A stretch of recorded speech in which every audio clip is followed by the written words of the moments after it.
grâce en toi, Saint-Esprit de Dieu.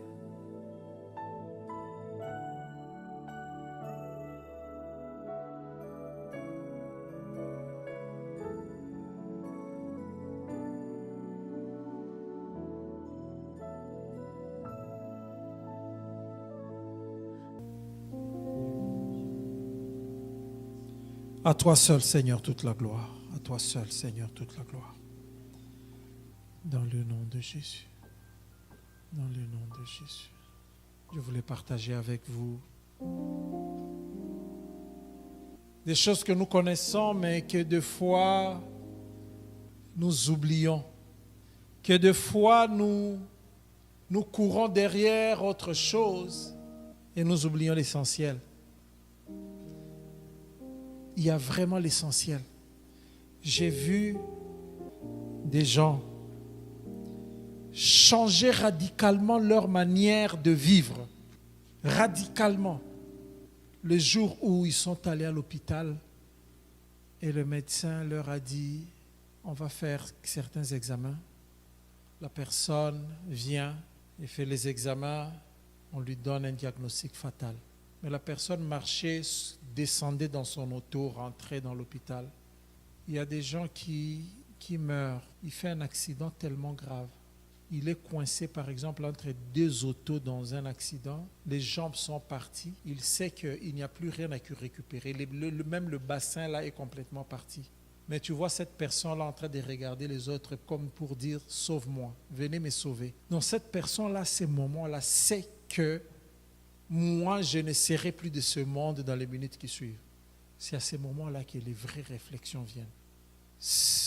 L'histoire que j'ai racontée avant, la personne s'est retrouvée face à ces diagnostics. Finalement, il accepte. Vous savez, les médecins aiment donner des pronostics. Ces genres de cancers, lorsqu'on les découvre, habituellement, la manière dont ça se présente là, c'est 6 mois. Ceux qui ont un peu de chance, ils arrivent quand même à faire 1 année. C'est une histoire triste que je raconte. Mais la leçon que je voulais qu'on retienne là-dedans, c'est que, sachant-le, il y a beaucoup de choses qu'on fait dans la vie qui sont inutiles. Il y a beaucoup de courses qu'on fait qui sont inutiles. Nous devons vraiment réfléchir à ça. Il y a beaucoup de choses. Pendant la Covid, pendant le confinement, moi-même je m'étais dit, ah bon Seigneur, donc le monde roule, produit la richesse à 90% pour des choses qui sont inutiles. Je donne un exemple. L'industrie du sport, l'humain et le monde. Pouvons-nous vivre sans l'industrie du sport? Ça veut dire que ce n'est pas indispensable. Avant que ce sport-là ne soit créé, les gens vivaient. Même actuellement, il y a des gens qui ne rentrent nulle part, qui ne regardent même pas ça. Ils vivent. Mais il s'est passé un temps où toutes ces personnes-là étaient assises. C'est à ces moments-là que tu réalises que dans la vie, il y a un essentiel. Donc, on fait beaucoup d'activités. C'est comme si, tu vois, on a des repas, mais des fois, nous grignotons inutilement. Donc, tu peux enlever ces grignotages-là, tu ne vas pas mourir. Tu ne vas jamais faire non plus de dépression. Ah non, parce que j'ai enlevé des chips et puis ma santé n'est plus bonne.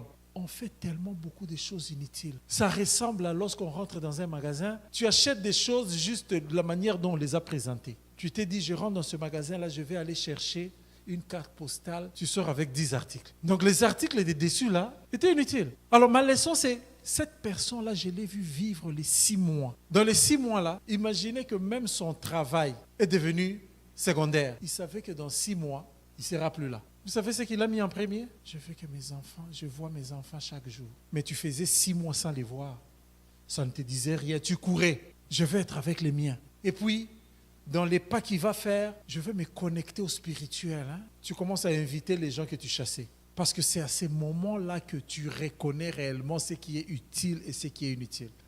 Même pour les personnes qui ne connaissent pas le Seigneur ou qui ne vont même pas venir au Seigneur, ils vont chercher leurs proches. C'est à ce moment-là qu'on comprend réellement l'utile et l'accessoire. Et la majorité de nos vies, là, c'est l'accessoire. Mon introduction était longue. Mais parce que je voulais juste partager avec nous quelque chose de très important. On va lire dans Matthieu 7, 21 à 23. Ceux qui me disent Seigneur, Seigneur, n'entreront pas tous dans le royaume des cieux. Mais celui-là seul qui fait la volonté de mon Père qui est dans les cieux. Beaucoup me diront en ces jours-là, Seigneur, Seigneur, n'est-ce pas par ton nom que nous avons parlé en prophète? donc nous avons prophétisé, par ton nom que nous avons chassé des démons, par ton nom que nous avons fait beaucoup de miracles, alors je leur déclarerai, je ne vous ai jamais connus. Éloignez-vous de moi, vous qui faites le mal. Dans le groupe là, qui dit Seigneur, Seigneur, il y en a qui vont tout faire. On ne dit pas qu'ils font des choses fake. Parce que le Seigneur dit, ils vont dire qu'ils ont fait des choses en son nom. Donc eux-mêmes, ils se disent aussi que non, j'ai fait des choses au nom de Jésus. Mais le Seigneur leur dit, je ne vous ai jamais connus. Je ne vous ai jamais connus. Vous savez, le Nouveau Testament, là, c'est écrit en grec. Et en allant chercher, je ne vous ai jamais connus, je trouve quelque chose d'exceptionnel là-dedans. Le mot grec, c'est ginosko. Et on donne des définitions par rapport à ginosko. Apprendre à connaître, venir à la connaissance, apercevoir, percevoir et sentir, savoir, comprendre, avoir la connaissance d'eux, avoir des acquaintances avec, connaître. Mais on dit un idiome juif pour parler de la relation sexuelle entre hommes et femmes. Est-ce que vous vous rendez compte de ce que cela porte en sens? Adam connut Ève et il enfanta. Jésus dit, je ne vous ai jamais connus. Vous pensez vraiment qu'un homme et une femme, où ils sont des amis, ils restent dans une même pièce, ils n'ont jamais eu de relation intime, et puis l'homme dit, ah, j'ai déjà connu cette fille-là. On va le prendre pour un fou. Et tu dis, ah, je l'ai déjà connue. Donc, dans connaître, comme Jésus dit, il y a une portion de la réalité de l'intimité. Et l'intimité n'est jamais superficielle. Donc Jésus voulait dire que je n'ai jamais été intime à eux. On n'a jamais été intime, moi et eux. Je ne vous ai jamais connus. De la manière dont l'homme connaît une femme. Parce que le sens des mots compte. L'intimité avec le Seigneur, ce n'est pas l'intimité qui se passe dans les parvis. Tu peux mettre un peu l'image du tabernacle. On plaçait l'arche au milieu du camp. Et il y avait des tribus dans les 4 coins cardinaux. Être déjà juif dans les tribus, c'est déjà appartenir à tout ce qui s'est fait et la réalité du tabernacle. Parce que vous êtes là, vous savez que Moïse est en train de partir là, et puis il va aller rencontrer Dieu et tout. Aaron est en train de partir là. Mais en étant autour du tabernacle là, on te porte même sur les épaules là, tu regardes dedans. Quelle relation tu as avec Dieu? Tu sais juste qu'il est là. Ceux qui sortent de là te disent que nous avons sacrifié des choses, mais tu n'as presque aucune relation. Ça, c'est la relation de la majorité d'enfants de Dieu. Ils ne sont même pas dans l'enclos. Leur vie là est toujours autour. Ils connaissent les couleurs des tissus. Ils connaissent même le nombre de piquets qu'on met parce qu'ils sont toujours là autour. Toujours autour des choses de Dieu, sans aucune intimité. C'est pourquoi Jésus dit, il dira, je ne vous ai jamais connu. L'autre groupe passe quand même ce niveau-là au-delà de la clôture. Eux, ils rentrent quand même parce que lorsque tu avais des sacrifices à faire, tu prenais un mouton, tu rentrais quand même. Eux, ils dépassaient quand même ici. Tu y es déjà dans l'enclos parce que les gens du dehors ne peuvent pas te voir. Donc lorsque tu es là-dedans, tu t'es approché un peu plus. Mais tu es encore rien que dans le parvis là. Tu es déjà plus proche, mais tu vas donner un animal ici. Et puis, tu t'arrêtes là, tu sors. Mais le prêtre, lui, non seulement, il était dans la communauté, il arrivait, il entrait, il se tenait là, et puis il prenait les sons, il rentrait avec là. Et lorsqu'il rentrait là, ce n'était pas encore l'intimité intime. Parce qu'il rentre ici, dans la partie sainte, et pourtant, il y avait encore le Saint des Saints. C'est le Saint des Saints qui correspondait à l'intimité, comme Jésus décrit. Parce qu'il rentrait là, lorsqu'il rentrait là, on me dit que le Seigneur apparaissait là. Le souverain sacrificateur, une fois l'année, pouvait sortir en disant « J'ai été avec lui. Je l'ai vu. J'ai vu la Shekinah. J'ai vu entre les deux chérubins, j'ai vu la nuée. » Et les autres, aucune idée. D'ailleurs, lorsqu'ils devaient se déplacer, on devait couvrir l'arche. On pliait tout ça, on couvrait l'arche. Et on marchait avec. Donc les gens savaient tout simplement que, vous savez que ce qu'il y a là-dedans, c'est l'arche. Mais le souverain sacrificateur était capable de voir l'arche. Cette image-là nous permet de voir que des fois nous sommes loin de la réalité avec Dieu Jésus. nous sommes loin de la réalité avec Dieu. Nous courons et nous faisons des choses inutiles, alors que nous devrions vivre chaque jour comme s'il nous restait juste, là, l'exemple que j'avais donné, il nous restait quelques heures. À ce moment-là, nous allons agir et faire des choses d'après l'importance qu'il faut. Les synonymes de connaître utilisés là, c'est vraiment une connaissance fondée sur une expérience personnelle. Il y a des gens même qui commencent à se présenter comme ça. Il dit, ah mais non, moi j'ai vécu dans une famille chrétienne, ma mère était une grande intercesseuse, était diaconesse, mon père était pasteur. Mais toi, qui es-tu? Une connaissance fondée sur une expérience personnelle. Voir avec les yeux de l'esprit, donc une pure et claire perception de Dieu, de qui est Jésus. Connaître, une pure perception. Ce n'est pas, ah, je ne sais pas si tu es convaincu de ce qu'il est. Une connaissance obtenue par la proximité de la chose connue. C'est plus on va s'approcher, plus on va lire, plus qu'on va les désirer.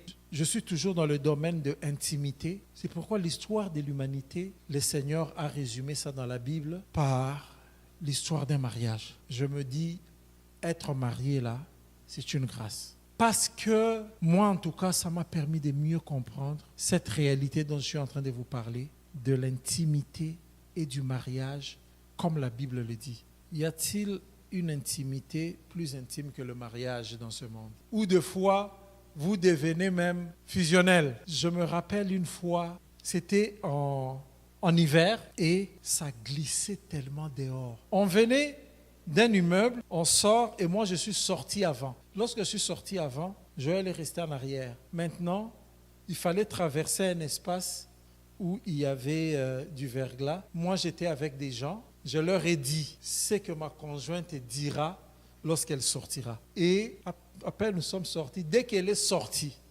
elle a dit exactement ce que j'avais dit avec des mots. Donc tout le monde s'est mis à rire. Une telle expérience, je ne l'aurais pas même avec mes frères et sœurs. Ça m'a permis de comprendre lorsqu'on parle de l'intimité avec Dieu, lorsqu'on parle de... Je me dis, c'est vraiment ça. C'est vraiment ça. De sorte que mari et femme n'ont même pas honte chacun de leur nudité. Ça veut dire que Jésus là, je ne vois pas quelque chose que je peux lui cacher ou quelque chose que je ne peux pas lui dire. Dans le mariage, c'est vraiment ça. Rien à cacher. Donc quelqu'un peut être comme il est né devant sa conjointe, devant son conjoint. Ça ne lui dit, tu ne réfléchis même pas. Donc lorsque le Seigneur parle de vraiment, je me dis, waouh. Et il dit dans la Bible, le Père, l'objectif de la vie, le Père a voulu trouver une femme pour son fils, afin que son fils ait une épouse avec qui ils seront en intimité. Donc tout ce que nous faisons là, les projections, Elliot qui passe là-bas et tout là, c'est pour ça. C'est juste pour que un jour, le Fils de Dieu s'attache à son épouse. Tout ça, Adam, Abraham, tout ce qui s'est passé là, c'est que nous sommes en train de vivre là. Ça se terminera par ça. Les noces de l'agneau, ça se terminera par ça. Tout se terminera par cette fête-là. Tout. Apocalypse 19, 7. Réjouissons-nous. Soyons transportés d'allégresse et donnons-lui gloire, car les noces de l'agneau sont venues et son épouse s'est préparée. Chaque fois que Jésus a parlé du mariage et chaque fois que Jésus parlait, les Juifs de l'époque le comprenaient mieux que nous maintenant. Donc j'ai parlé de l'intimité.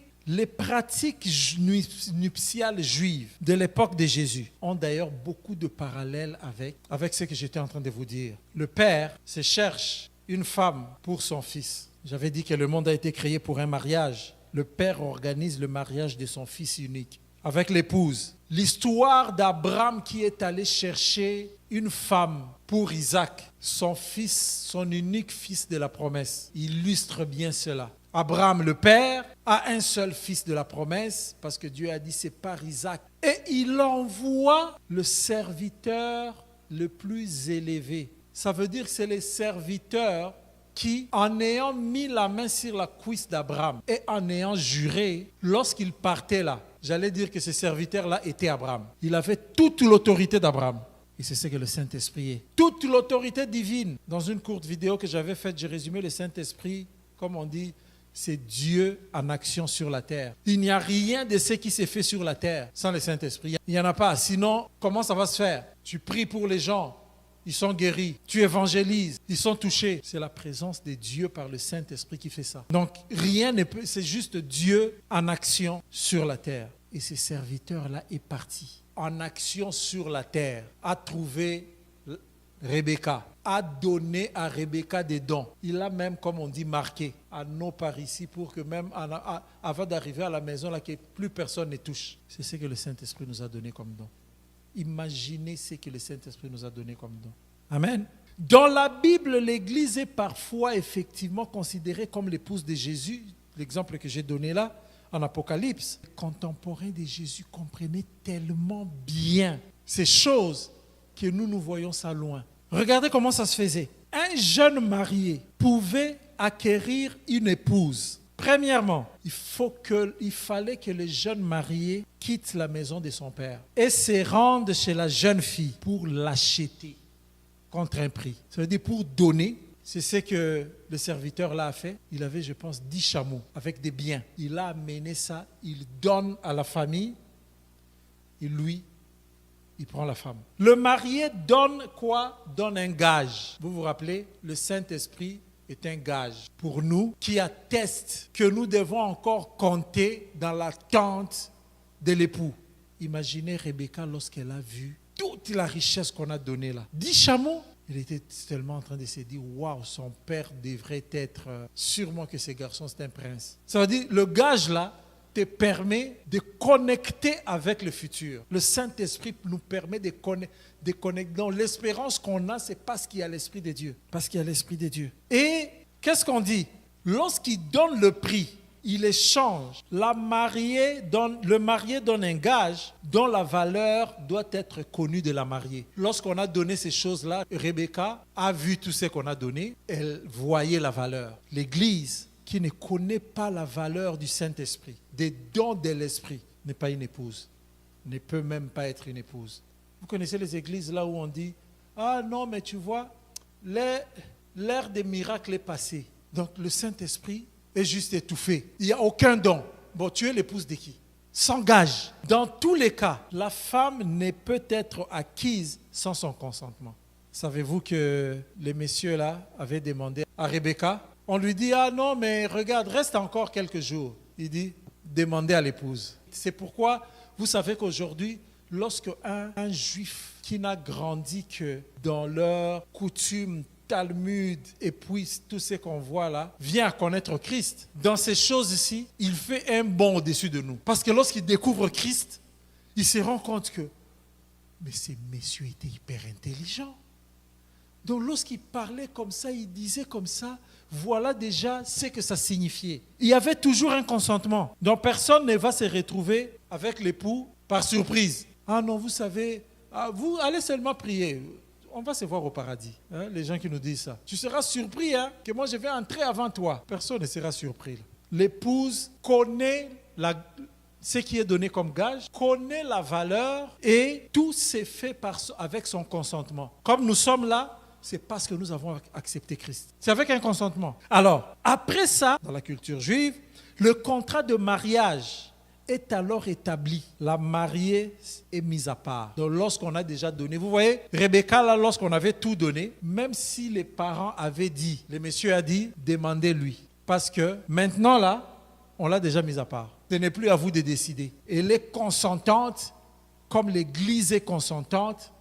On sait qu'on suit le Maître, on suit Jésus, on suit notre époux. Alors, ce processus nuptial-là peut être considéré comme Christ a quitté le ciel, a quitté le Père, s'est rendu à la maison de sa future épouse, ici sur terre, pour l'acheter, la dot, à un grand prix. Il a payé par son sang. Il a payé le prix le plus extrême. Parce que tu peux donner aussi du superflu que tu as, mais lui, il a payé, pas du superflu, il a payé de sa vie. À ce moment-là, lorsqu'on payait comme ça, le tout se scellait avec une coupe de vin. L'alliance était faite par une coupe de vin. Et vous savez ce qui s'est passé au dernier repas. Christ était en train de sceller l'alliance. Il dit, ça c'est le sang de la nouvelle alliance. Le sang de la nouvelle alliance. Pour dire que l'intimité dont nous étions en train de parler, ce n'est pas la superficialité que nous avons actuellement dans notre marche avec Dieu. On fait quand on veut, on ne fait pas quand on ne veut pas, on marche comme on veut, on bouge comme on veut, on se réclame d'une liberté. Rebecca là, quelle liberté elle avait? Quelle liberté elle avait?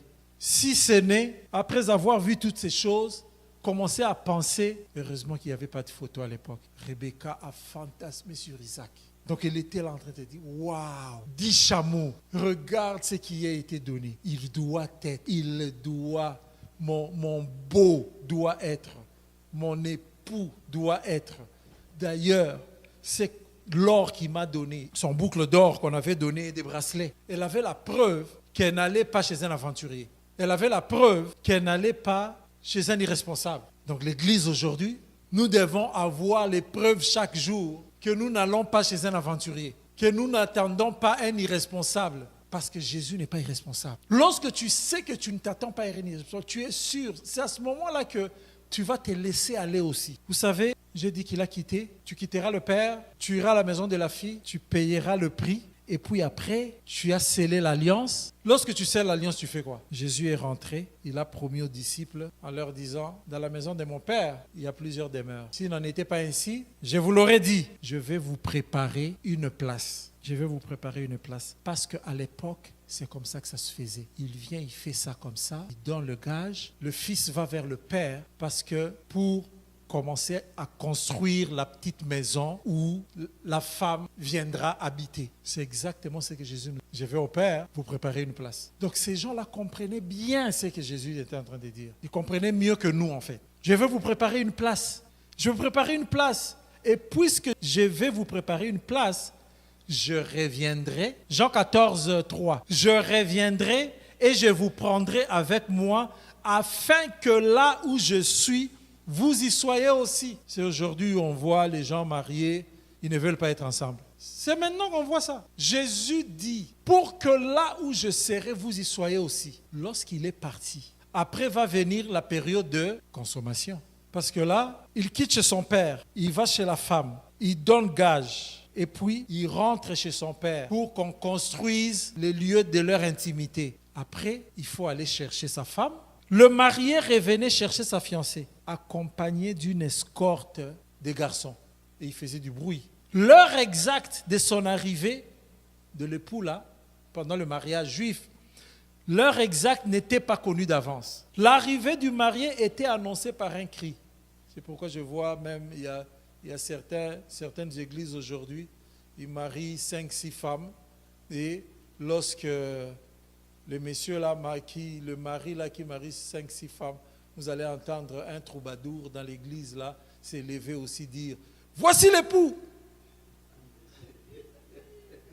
L'arrivée du mari était annoncée par un cri. L'époux de l'église est séparé de son époux depuis 2000 ans. Il est parti, il a dit dans Jean qu'il est parti nous préparer une place. Il va revenir. Et lorsqu'il va revenir, oui, on dit c'est au son, oui. Il y a des gens qui vont crier.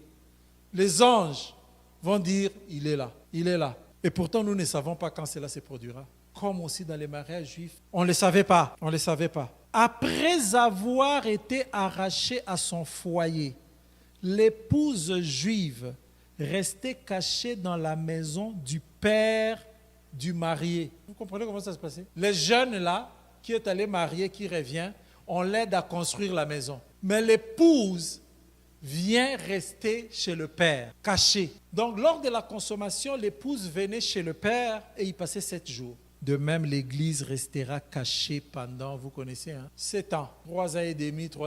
Pendant 7 ans, l'église sera cachée au cours de la période de la tribulation. Après ces 7 jours, l'épouse juive quittait la chambre nuptiale dévoilée.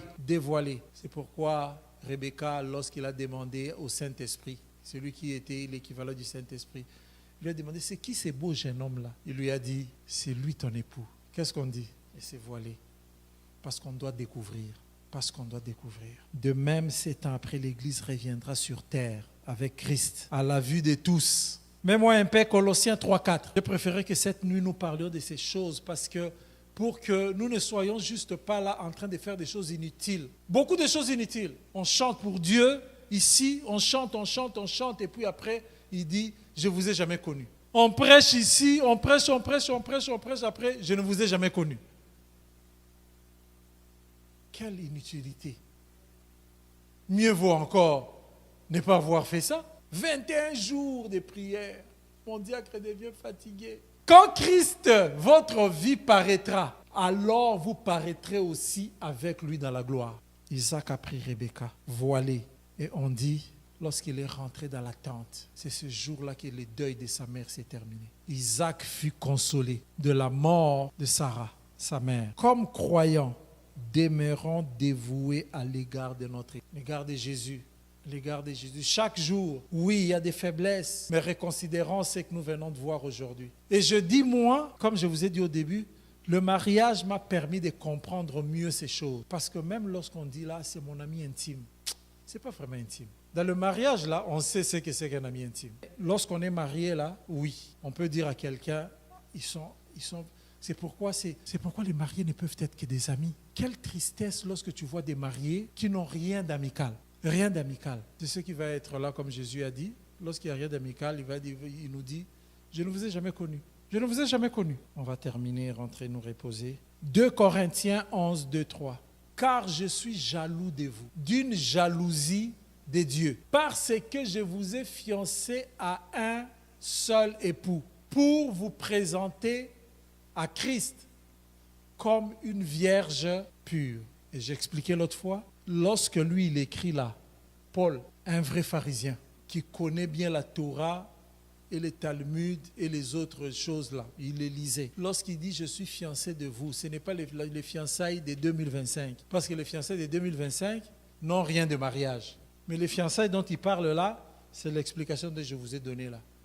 La première partie là, lorsqu'on va donner le gage et qu'on sait déjà qu'on appartient à l'époux, c'est ça qu'on appelait fiançailles. C'est pourquoi Joseph est appelé au même moment fiancé, mais il est appelé au même moment époux, parce que les gens vont commencer à dire, ah mais comment ici, j'ai même entendu des gens dire, ah, mais tu vois comment la Bible se contredit.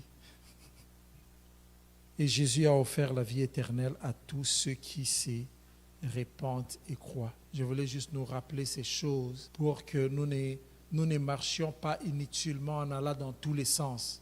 Pour qu'à un certain moment, on s'arrête, on s'est dit, où je suis? S'il m'était donné 3 semaines, c'est quoi les choses inutiles que je vais enlever? Sûrement que tu enlèveras des choses qui ne te diront plus rien, parce que tu sais que tu ne restes qu'avec 3 mois de vie. Tu classeras naturellement les choses les plus importantes. Si tu fouillais, parce qu'on n'aime pas beaucoup parler de la mort, hein? Donc si tu fouillais les testaments, c'est toi-même qui vas dire, appelez-moi les notaires, on va voir comment on va faire, on va répartir, je ne veux pas que les gens restent à se chicaner. Toi-même tu diras, ah, mon ami là, ça fait longtemps que je l'ai vu. Tu vas appeler ton ami. Toi-même tu diras, ah, mes enfants. Tu peux même dire, toi-même tu diras à ta femme, écoute, tout ce temps ici, c'est 6 mois ici, ne va pas travailler. Parce qu'on n'aura pas d'autres 6 mois après. On va rester ensemble. Et pourtant, pendant qu'on est là, tu n'es jamais resté. Donc en fait, on classera les choses par ordre d'importance et nous ferons ces choses-là. Et ces choses-là, c'est par rapport à Jésus. L'époux qui veut que nous soyons en intimité vraiment avec lui. Nous allons prier. Jésus prend la place du roi dans nos cœurs. Jésus prend la place du roi. Oui, prends la place, Seigneur. Oui, prie. Désire encore, dis à Jésus, prends la place. Prends la place là où nous n'avons pas été intimes, là où nous nous sommes éloignés parce que beaucoup de choses, le bruit de ce monde, parce que les convoitises des yeux, l'orgueil de la vie nous a éloignés. Seigneur, nous venons encore, nous remettons à toi. Nous nous remettons à toi, prends la place. Toi, l'époux parfait, toi, prends la place. Toi, l'époux parfait, c'est à toi que nous appartenons.